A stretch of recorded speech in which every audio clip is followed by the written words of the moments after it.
जय सीताराम। सभी धर्म प्रेमियों को एवं सभी सनातन प्रेमियों को श्राद्ध पक्ष पितृपक्ष की हार्दिक शुभकामनाएं। आप सभी लोग इन 15 दिनों में अपने पूर्वजों के निमित्त श्राद्ध कर्म करके उनका आशीर्वाद प्राप्त कीजिए। हमारी भारतीय संस्कृति बहुत महान है। प्राचीन काल से श्राद्ध कर्म होता आ रहा है, ऐसा अनेक ग्रंथों में इसका प्रमाण है। इसलिए आप सभी लोग भारतीय संस्कृति को बचा कर के रखिए, इसको सुरक्षित रखिए, क्योंकि धर्मो रक्षति रक्षतः। आप धर्म की रक्षा करेंगे तो धर्म अपने आप आपकी रक्षा करेगा। इसलिए इन 15 दिनों में एक पक्ष पितरों के नाम, इस तर्ज पर आप सभी लोग श्रद्धा के साथ, भक्ति के साथ एवं विश्वास के साथ पितरों का तर्पण, पितरों के निमित्त दान पुण्य, ब्राह्मण भोजन, गौ भोजन, श्वान एवं पिपीलिका, काग भोजन समेत अनाथ, गरीब एवं असहाय को यथाशक्ति सामर्थ्य के अनुसार उनको भोजन, वस्त्र, दक्षिणा आदि दे करके अपने पूर्वजों को आप प्रसन्न कीजिए, संतुष्ट कीजिए। मैं आपको बताऊं कि पूर्वजों की पूजा करनी कितनी आवश्यक है। तो जितनी आवश्यक आपको देवताओं की पूजा है, उतनी आवश्यक आपको पितरों की पूजा भी करनी है। प्रत्येक व्यक्ति का अपना अलग अलग पूर्वज है, अलग अलग पितृ होते हैं। देवताओं पर तो सबका बराबर अधिकार है, लेकिन पितरों पर व्यक्ति विशेष का अधिकार है। जैसे हमारे पूर्वज, आपके पूर्वज आदि आदि। तो देवताओं को प्रसन्न करने से हमें शारीरिक लाभ मिलता है, स्वास्थ्य लाभ मिलता है, धन धान्य वैभव प्रतिष्ठा ये सब प्राप्त होता है। परंतु पितरों की पूजा करने से हमें संतति की वृद्धि होती है, संतान की प्राप्ति होती है। जिस परिवार में पितृ रुष्ट होते हैं, उस परिवार में संतान उत्पत्ति नहीं होती है, उस परिवार में वंश वृद्धि नहीं हो पाती है। जिस परिवार में पितृरुष्ट होते हैं, उस परिवार में क्लेश होता है, तकरार होता है, विवाद होता है, झगड़ा होता है आपस में। जिस परिवार के ऊपर पितृ लोग रुष्ट होते हैं, उस परिवार में कभी बरकत नहीं आती है, बचत नहीं हो पाता है। जिस परिवार के ऊपर उनके पूर्वज रुष्ट होते हैं, उस परिवार में व्यापार में व्यवधान आता है, दिक्कत आती है, परेशानी होती है। उस परिवार में आमदनी नहीं हो पाती है और बार बार आप परेशान रहते हैं, उलझते रहते हैं। लोगों से व्यर्थ में आपका विवाद होता रहता है। कोर्ट कचहरी मुकदमे का भी आपको सामना करना पड़ता है, पूर्वज के रुष्ट हो जाने से, पितृ के रुष्ट हो जाने से। तो ऐसी स्थिति में आप अपनी संस्कृति का भी संरक्षण कीजिए, आप अपने धर्म को भी आगे बढ़ाइए और मात्र 15 दिन के लिए आप श्रद्धा भक्ति के साथ, जैसे आप देवताओं के प्रति संकल्पित होते हैं, श्रद्धा रखते हैं, जन्माष्टमी मनाते हैं, रामनवमी मनाते हैं, दुर्गाष्टमी मनाते हैं, नवरात्र मनाते हैं, होली दिवाली मनाते हैं, दशहरा मनाते हैं, गुरु पूर्णिमा मनाते हैं देवताओं के निमित्त। ऐसे आप अपने पितरों के निमित्त ये त्यौहार बड़े हर्षोल्लास के साथ 15 दिन आप मनाइए। इन दिनों में संयम नियम का पालन कीजिए, हो सके तो ब्रह्मचर्य व्रत का पालन कीजिए, तामसी वस्तु का त्याग कीजिए, लहसुन प्याज का भी हो सके तो त्याग कीजिए। पूर्णतया श्रद्धा के साथ आप अपने पितरों के निमित्त आप सत्कर्म कीजिए। मैं आपको विश्वास दिलाता हूँ कि जितना आपके जीवन में श्रद्धा होगी, उतना ही आपके जीवन में उन्नति होगी। श्राद्ध का सात्विक अर्थ ही श्रद्धा है। जो श्रद्धा से किया जाए वही श्राद्ध है।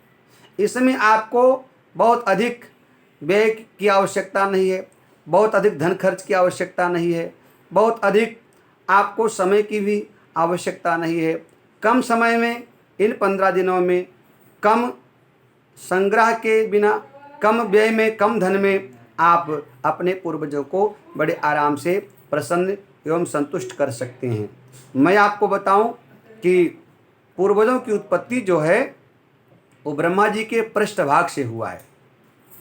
जब ब्रह्मा जी सृष्टि की रचना कर रहे थे तो उस समय ब्रह्मा जी की सृष्टि में पितरों की उत्पत्ति होती है, जो पृष्ठभाग मतलब पीछे, पीठ से उनका जन्म होता है। और इन पूर्वजों में जो सर्वश्रेष्ठ हैं, जिनका नाम अर्यमा है, और अर्यमा हम सबके श्रेष्ठ पूर्वज हैं। यूँ कहें कि पितरों का जो श्री गणेश हुआ है ब्रह्मा जी के पश्चात, वो अर्यमा के द्वारा हुआ है।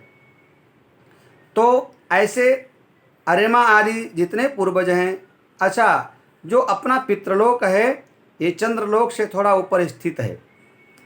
जो पितृभक्त हैं वो पितृलोक में जा कर के वहाँ तमाम प्रकार के अपने जीवन को सुख में व्यतीत करते हैं। वहाँ वो नाना प्रकार सुख सुविधा से संपन्न रहते हैं। तो ऐसी स्थिति में अपने मंगल के लिए, अपने कल्याण के लिए, अपने आने वाली पीढ़ी के कल्याण के लिए, अपने संतति वृद्धि के लिए, सही प्रकार व्यापार बिजनेस में वृद्धि करने के लिए, सही प्रकार व्यवधान से मुक्त होने के लिए आप पूर्वजों की पूजा कीजिए, उनको संतुष्ट कीजिए। मैं जैसा कि आपको बताया मैंने कि ग्रंथों में कई जगह ऐसा प्रमाण मिलता है कि पूर्वजों की पूजा अनादिकाल से होती चली आ रही है, जिसमें श्री रामचरितमानस में भगवान श्री राम ने जटायु को अपने हाथों से मुक्त किया है, उद्धार किया है। जटायु का भगवान श्री राम ने उद्धार किया, मुक्त किया है। फिर महाराज दशरथ की मृत्यु के पश्चात भरत जी महाराज ने तर्पण किया है, श्राद्ध किया है। पितु हितु भरत कीन जस करनी, सो मुख लाख जाय नहीं भरनी। इसके पश्चात भगवान श्री राम को जब खबर मिली कि उनके पिता महाराज दशरथ संसार से चले गए, तो उन्होंने भी फाल्गु नदी के किनारे अपने पिता के निमित्त तर्पण किया है, श्राद्ध किया है, सत्कर्म किया है। तो इन दिनों में आप सभी लोग देवताओं की तरह ही पितरों की पूजा कीजिए, उनको तर्पण कीजिए, जल दीजिए, तिल के साथ, कुशा के साथ, तिल कुश मिश्रित उनको आप जल दीजिए और तर्पण कीजिए। तर्पण के पश्चात आप ब्राह्मण को भोजन कराइए अपने घर में बुला करके, उनके चरण का प्रक्षालन कीजिए। तत्पश्चात माथे पे रोली का टीका लगा करके, अक्षत लगा करके और उनको जमीन पर चटाई बिठा करके और बड़ी श्रद्धा के साथ पूड़ी, खीर और सब्जी, मिष्ठान्न के द्वारा ब्राह्मण को भोजन कराइए। इन दिनों में आप पितरों के निमित्त आपको यदि उपलब्ध हो तो सफ़ेद पुष्प से उनका प्रतिदिन दरवाजे पर अपने पुष्प रख करके उनका स्वागत कीजिए, सम्मान कीजिए। सायंकाल के समय चौखट पर दीपक जला करके अपने पूर्वजों को याद कीजिए। ये भी बड़ा सरल तरीका है।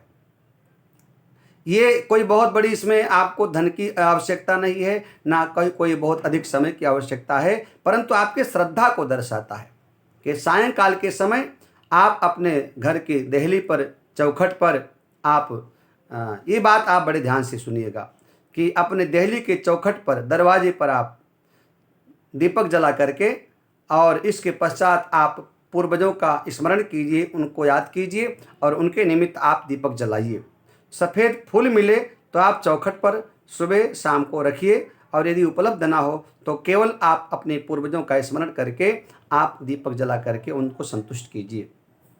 तो ब्राह्मण भोजन, दीपक जलाना, सफ़ेद पुष्प से पूर्वजों का आवाहन करना, तत्पश्चात ब्राह्मण भोजन के साथ में जब आपके घर ब्राह्मण देवता आते हैं तो आपका संकल्प के साथ वो गौ ग्रास निकालते हैं, फिर कौवा के लिए भी रोटी निकालते हैं, फिर चींटी के लिए निकालते हैं, फिर कुत्ता इत्यादि के लिए निकालते हैं, फिर अपने पूर्वजों के लिए निमित्त निकालते हैं। तो इस प्रकार आप इन सत्कर्मों के द्वारा आप देखिए आपके जीवन में 15 दिन में बदलाव आएगा, उन्नति आएगी, आपका रुका हुआ व्यापार चलेगा, आपकी नौकरी में पदोन्नति होगी, आपके घर में जो क्लेश है वो मिट जाएगा, आपका जो बालक पढ़ने में लाचार है उसकी शिक्षा भी सुधर जाएगी।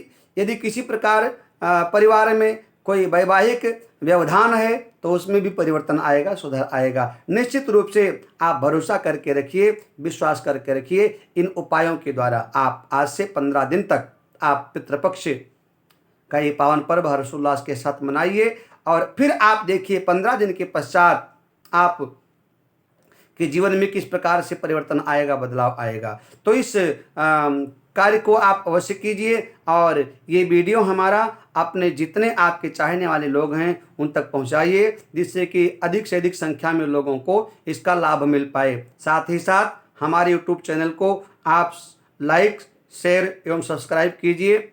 हमारे यूट्यूब चैनल का नाम है शुकदेव जी महाराज अयोध्या। बहुत बहुत धन्यवाद। आप सभी का कल्याण हो, पितृ आपके ऊपर प्रसन्न हो। इन्हीं मंगल कामनाओं के साथ सभी को पुनः पुनः कोटि कोटि आशीर्वाद। भगवान आपका भला करें, कृपा करें। भगवान की कृपा आपके ऊपर बनी रहे, आपके पूर्वज आपके ऊपर प्रसन्न हो। जय श्री राम।